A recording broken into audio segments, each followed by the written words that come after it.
benvenuti nel meraviglioso mondo di TEDx Fermo. Ma questi sono gli applausi, secondo me possiamo fare di meglio. 1, 2, 3!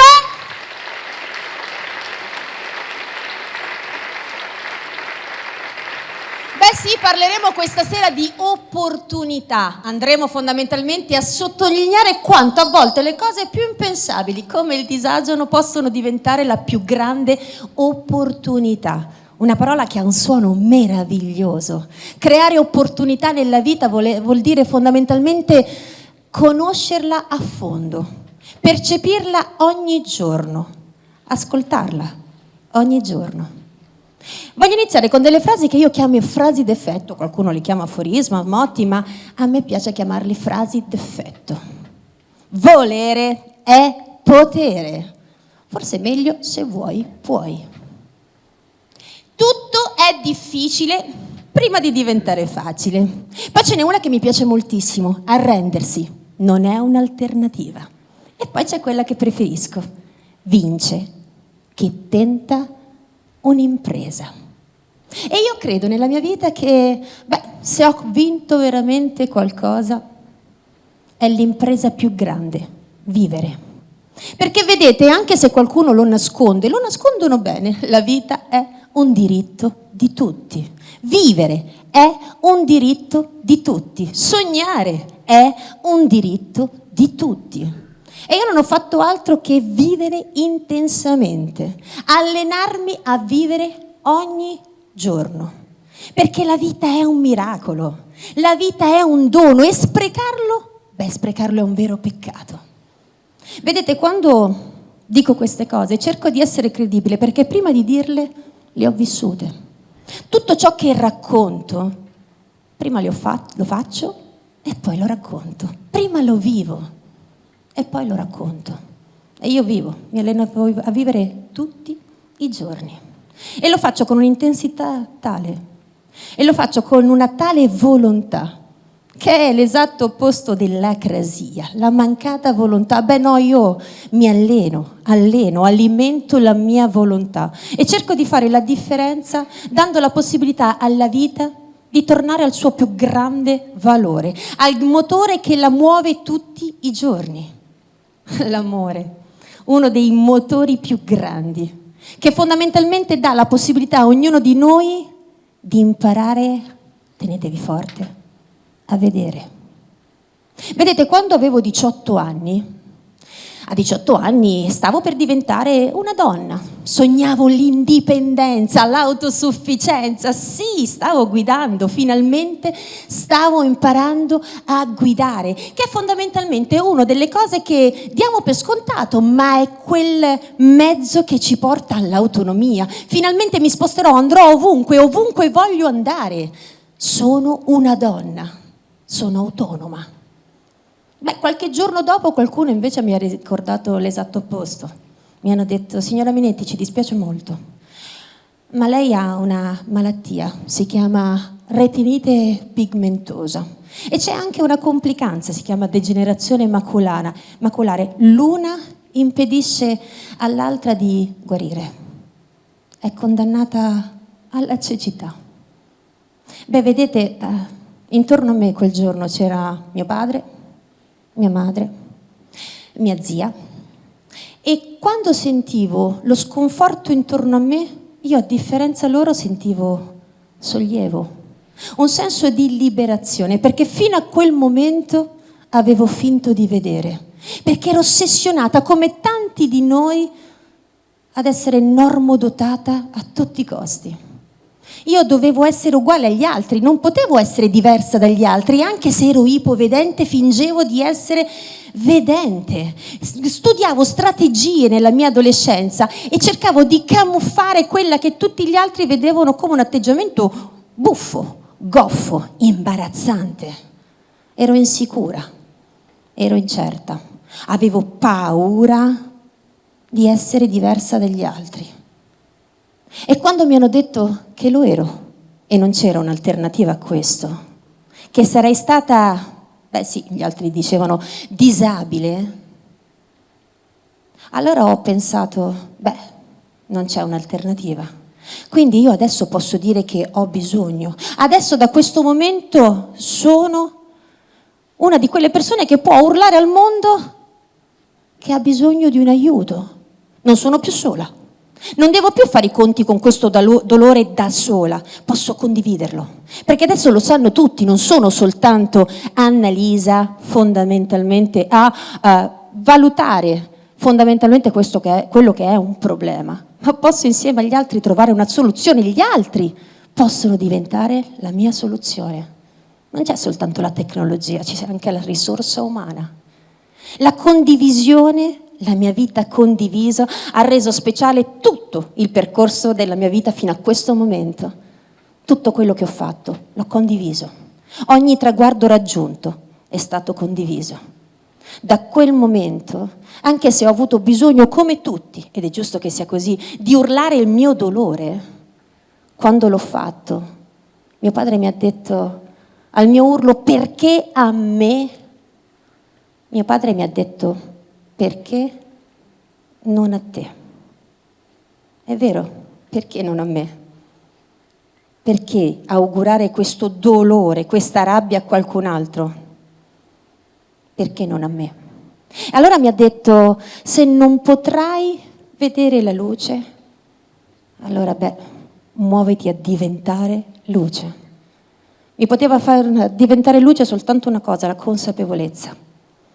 La consapevolezza che non avrei dovuto negare più a me stessa di avere un problema, che non aveva senso chiamarlo in altri modi, se sapevo che la soluzione ero io. Solo io potevo decidere di rimanere disabile. Perché vedete, disabile vuol dire senza abilità. Ma io non sentivo di essere senza abilità. Io fondamentalmente pensavo di averne molte. E allora ho detto: perché mi sono ossessionato per tanto tempo ad essere normodotata, quando invece potevo diventare specialmente abile? E si può diventare specialmente abili quando si ha la percezione di questo grande valore che si chiama vita. Quando fondamentalmente in maniera autentica ci si affaccia alla vita ogni giorno. Chi mi sveglia la mattina? Il buio. Chi mi mette a dormire la notte? Il buio. Ma sapete che cosa non hanno mai spento? Il mio sorriso. Sorrisi. Sorridi e disarma il dolore. Questa è un'altra cosa che diceva mio padre. E poi mi dicevano anche: non vede chi non sa.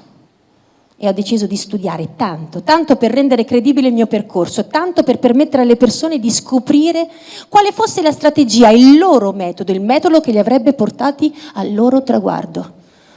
Io avevo tantissimi sogni nel mio cassetto. La cosa che mi dava tanto fastidio è che non capivo assolutamente perché ogni giorno, dal momento in cui sono diventata cieca, tutti mi dovevano ricordare che lo ero. C'erano persone che mi dicevano e mi ricordavano ogni giorno cosa non potevo fare. Non puoi più uscire con le amiche, non puoi più andare in palestra, non puoi più andare a scuola da sola, non puoi più guidare la macchina, non puoi più curare i tuoi fratelli, non puoi più pulire casa, non puoi più cucinare, pericoloso, non puoi più correre, non puoi più, fermatevi. Chi l'ha detto? Chi l'ha detto che io non posso più fare tutte queste cose? Non posso più cucinare come cucinavo prima. Non posso più curare i miei fratelli come li curavo prima. Non posso più guidare la macchina come la guidavo prima. Non posso più andare in palestra come ci andavo prima. Non posso più uscire con le mie amiche per come ci uscivo prima. Ma posso farlo a modo mio. Posso trovare il mio modo per fare tutte queste cose. Sono bravissima a cucinare, mi piace tanto, trovo che sia estremamente creativo. Amo uscire con le amiche, sotto braccio, a loro. Sono loro fondamentalmente che rendono speciale tutte le mie uscite con le amiche. Amo profondamente curare i miei fratelli. Lo faccio diversamente. con altre strategie, ma lo faccio. E quello che non amo è che la gente non aveva e non perdeva tempo nel ricordarmi che ero cieca e che tutte queste cose non sarebbero state coerenti col mio stato fisico. Attenzione, stato fisico. Quindi è il mio corpo che non vede. E se fosse la mia anima a esprimersi? E se io dessi più importanza a quello che è la mia essenza? Allora potrei tornare a vedere. Ed è quello che ho fatto. Ho permesso al mio cuore di vedere. E a tutte le persone che hanno pensato, addirittura, che non potessi essere madre. Perché vedete, madre è una donna responsabile.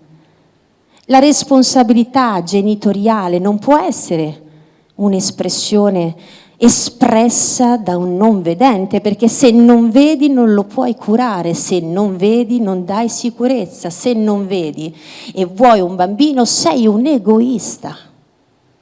Questo è quello che mi hanno detto.